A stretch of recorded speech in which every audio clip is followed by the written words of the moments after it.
Welcome back to LIS570. This week we're going to be talking about design as a method of inquiry in library and information science research. Now, this is going to be a bit of a departure from the previous weeks in which we've talked about qualitative and quantitative methods, in part because the division in using qualitative or quantitative methods often has to do with the way in which we first collect and then analyze data. Design-based methods oftentimes combine these two activities, which are distinct in our other modes of inquiry, in trying to synthesize and bring together what are oftentimes disparate pieces of information in order to build or to inform the building of some other artifacts. Sometimes that's an information system, sometimes it's something as simple as a form. But the point here is that design-based methods are building upon and making use of some of the logic that we've already talked about, but it's applying it in slightly different ways. So my goal for this lecture is to try to unpack and explain what those different ways are and introduce you to some of the logic that sits behind then the way that design-based researchers think about and approach problems in a library and information science setting. Okay, so thus far in the class, one of the things that we've described is these modes of logic or modes of inquiry that start from either induction, that is starting at the specific and moving to the general, or deduction, which is starting at general and moving to specific observations. Now, we have broadly ascribed induction to qualitative inquiry and deduction to quantitative inquiry. So one of the questions we probably are asking ourselves as we begin something which seems wholly different or set apart from those two traditions is, what kind of logic then does a designer take when they're using empirical methods of investigation?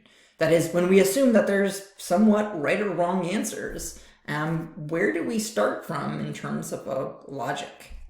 So one other way that we can think about induction and deduction is that the two feed into one another, right? That is, maybe we start at the very bottom of the circle down here in induction with a set of observations, and we move to a generalized theory. And then later we pick up in a kind of multiple method study and decide that we want to test that theory in a new or a different setting.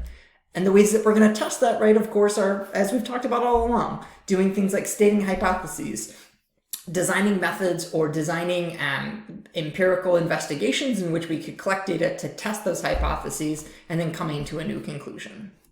The point here of diffusing some of these boxes, right, and putting them into this circle is that we can see the way that these kind of two modes of logic feed into one another. There could be almost a wheel of inductive or deductive logic. Okay, so the term that we're going to use to explain the logic sitting behind design-based research then is going to be abductive. And abductive operates something like this. We start from an observation, and with incomplete knowledge, that is incomplete evidence that we have to build up and justify our results, we're going to skip to a set of beliefs. That is, we're going to have a theory that's potentially explaining the observations that we've made. So now this move of abduction and moving straight from observation to theory is going to allow us to then take some new steps in deductive methods to try to test out and see whether or not our theory was right. This is, I think, kind of a profound and interesting way in which we can think about problem solving given the tools that we have available to us in a contemporary setting for either designing or building new things that will allow people to solve sort of practical problems. So we can think about this abductive logic then. Let me move myself down so you can actually see my image. We can think about this abductive logic as a jump from observation to explanation. And outside of maybe either a deductive or an inductive mode of inquiry, what we're essentially going to do in our design-based research is try to test or make observations about the theory we have that can solve some problem or have some sort of effectiveness. Now, most of the time when we're doing empirical social science research, we've described things like effectiveness as a means to explaining something that's happening in the world, right? So we think of an effective explanation as being something which helps us make sense of why people's preferences result in certain practices, or why certain behaviors are maybe influenced by things like advertising, right? We have these questions about the way the world operates, and we posit some theories, we test those theories, or we make some observations and come up with new theories. Designers mean effectiveness, or the effect of making observations and testing theories, in a slightly different way. But I think it's appreciable and important to understand. What they mean is that oftentimes in a very pragmatic sense, effectiveness is a way that we can overcome some hurdle or some boundary, which is thwarting what an end user or a person wants to try to accomplish. So we can think about the effectiveness of design-based research as oftentimes helping people solve very practical problems using a set of either digital or analog materials. Now, the consequences of this move, right, this observation to theory and then the testing of theory for effectiveness, and that effectiveness being very pragmatic, requires that we really kind of radically rethink things about, like, what does it mean to generalize then from a particular population that we're trying to solve a problem for? Maybe we're not trying to build an interface to rule all interfaces. Maybe we're trying to build an interface that serves the second grade class of a particular grade school in a particular city for a particular period of time, right? Things like generalizability to a design-based researcher are going to have context-dependent answers.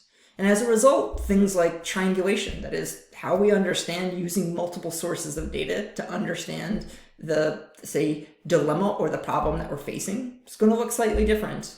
Things like external validity, whether or not our case matches up with other cases, is also going to look slightly different. These are all things that we're going to have to reconsider when we're taking a new approach to the logic that underlies how exactly we go about executing a method. Now, it would be beyond the scope of this particular class if we were going to talk about design-based research in all of its shapes and forms. So what I want to try to do over the next few slides is unpack exactly what it is we mean in library information science, and in the context that you'll likely be professionally working, what design-based research might look like. All right, so one of the things that we might start out with is making some smaller or more narrower assumptions about what exactly it is we mean by a phrase like design. So typically when we talk about or throw around in a lay sense the idea of design, we're associating that with maybe graphical elements or design-based elements of a digital interface, things like our fonts, our layers, our maybe color schemes, or the palettes in which we use to build a sort of graphic user interface. Those are typically the things that we mean when we make design choices. Of course, design influences and has an ability to impact many of the practical ways in which we even, say, lay out a document, right? So when a library and information science researcher or evaluator talks about something like a design-based inquiry, they typically mean what I think of as the kind of three key verbs of design. So it's processes for generating ideas, methods for evaluating those ideas, and then means of communicating ideas. So generating, evaluating, and communicating are kind of what's central to an LIS-based approach to design methods. So again, if we go back to this idea that we have generalizability and triangulation taking on different means when a design-based researcher is thinking about the effectiveness of their work, then we can think about design as really an initiative that's geared towards problem solving. And that problem solving is going to be most effective when we have the generation, the evaluation, and the communication of new ideas that solve maybe long-standing problems or new problems. Okay, so if designers have a definition and a domain application for a problem that they are framing, and oftentimes they're going to go a step further and describe some of the problems that are trying to be solved in terms of whether they're structured in a well-formed way or an ill-formed way. So well-formed design-based inquiry is going to have a structure which will be something like a very clear set of inputs leads to a very clear set of outputs, such as we have maybe a range of drinks that might be held in a particular cup, right? A cup holder in a particular vehicle.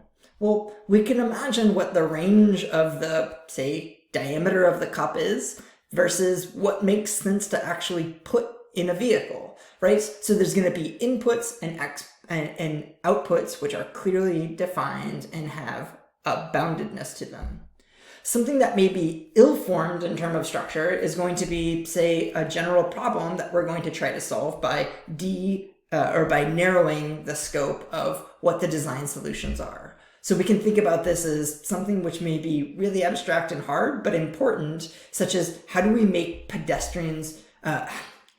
roads more pedestrian friendly, right? We can think about all the different elements that we might use to try to solve something like that. Reducing the size of cars, reducing the speed with which cars go. Maybe we can focus on the pedestrians, the ways in which there's a barrier between road and walkway, widths of sidewalks, etc.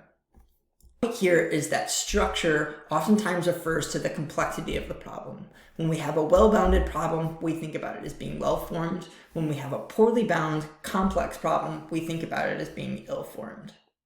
The other way that we can think about, or the trade-offs that we can make between the domain that we choose as an application space, is whether it's abstract, that is, it's trying to solve a general problem like roads and pedestrians, or whether it's concrete, that is, we're trying to solve bike lanes on 45th Street in maybe North Seattle.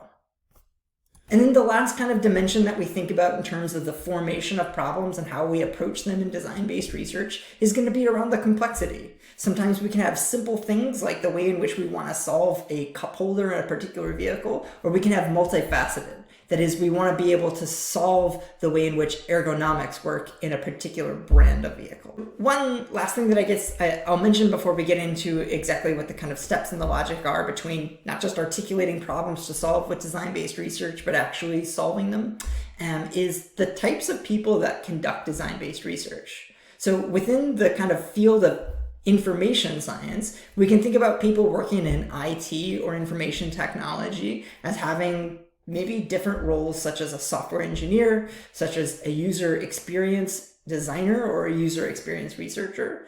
The ones that we're probably familiar with are things like interaction designers or graphic designers. These are people that translate sort of ideas into specific interface elements.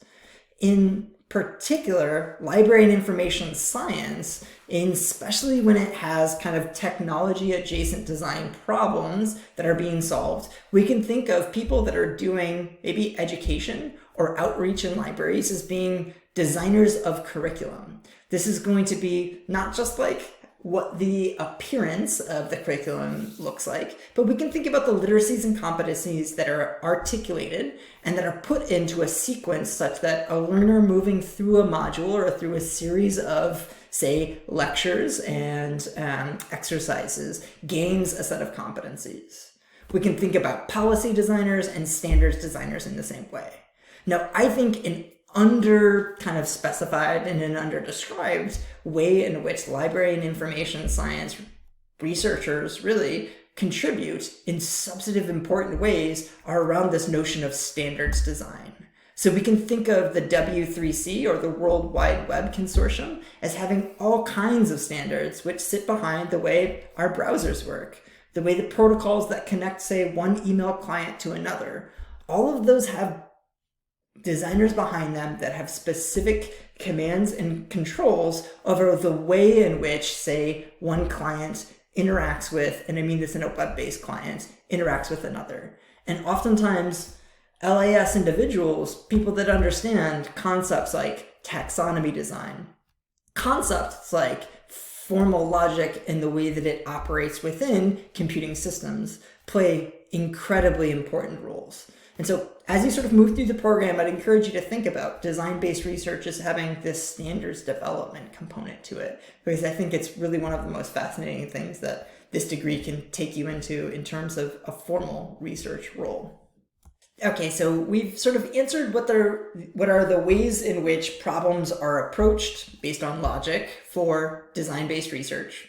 And we've also discussed what both are designers and what designers are attracted to in terms of problems in research. What we haven't answered is the really big question of, well, what's design as a method of inquiry? So I think about design as a method of inquiry that has a discrete set of problem-solving steps. And those steps go from, and this is rough, right? In different design-based projects, you may have a different ordering or a different number of steps, but I think about it as having really these 8 components to it. So the first is going to be that we're going to articulate, or we're going to say what the problem is, right? This is our problem definition. Our requirements gathering is going to be some way in which we specify the domain that we're going to interact with and that we're ultimately going to collect some data from based on things that we might build or actually design for that domain to use. So we then return to our problem to specify and be clear about what it is we're trying to actually solve in terms of a problem. And the next kind of magical step is we begin building prototypes. That is, that step from a set of observations to a theory really comes alive in the 4th step of our work, is that we move from thinking, this is a problem, these are some ways in which the problem might be solved, here's our idea about what that solution is. And when we build a prototype, or when we develop some prototype system, we're then going to need to go out into the world and take a sample of our purported domain that we're applying this to and evaluate how well do we think that then our observations and our theory have now a solution. And we'll oftentimes analyze, or we'll try to understand what that evaluation process teaches us. We'll formalize a set of responses or specifications for solving that. We'll redeploy our prototype. That is, we're going to re-engineer and we're going to fix our prototype based on the evaluation we've done. And then we're going to evaluate it again. That is, we're going to take it back out into the world after we've fixed it, and we're going to try one more time to try to understand whether or not the thing that we've built or designed has some evaluation specificity such that we've tried to actually solve the problem that we're attempting to approach.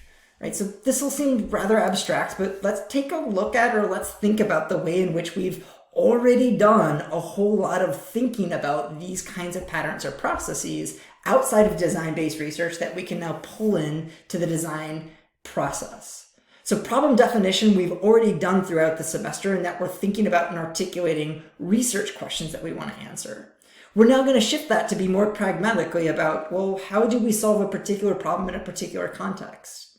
If we're going to gather requirements, one of the ways that we might do that is just by sitting and watching and observing a set of individuals operating in a natural habitat or natural context and trying to infer the problems that they're engaged with solving on their own. And then we might think about, well, how would we refine the problem that we've articulated to meet what we've actually observed people, say, struggling with? That might include going out to the literature. It might include doing some content analysis. It might be some of the empirical methods that we've already talked about. Now, prototyping is quite different, right? We've typically not built things in order to solve or address the problems that we've done. But this is, as I said before, one of the kind of magical steps within the design-based process. But when we go out to evaluate, this is undeniably things that we've already talked about or done within the kind of space of empirical, either inductive or deductive logic. That is, we can do interviews, we can do surveys, we can do more ethnography or more observation. And we're going to try to understand people interacting with the thing that we've built and how it is we can improve what it's trying to solve a problem for. So what I hope is becoming clearer through this design method is that it's not all that different a set of steps than we've already gone through in, say, looking at social science from either qualitative or quantitative approaches. What it does require is that we kind of cycle through our steps more iteratively, such that we're going to build, deploy, understand something, and then do it all over again until we get to a satisfactory artifact that we're trying to build or design. All right, so let's think about our design methods for a very particular problem that we're trying to solve. One that's inherently based on design. So let's think about something like the fact that voting ballots are confusing in the way that they're laid out. If you are old enough or you are into history and remember the 2000 election, this was very much the case in the way that what were called at the time butterfly ballots were designed.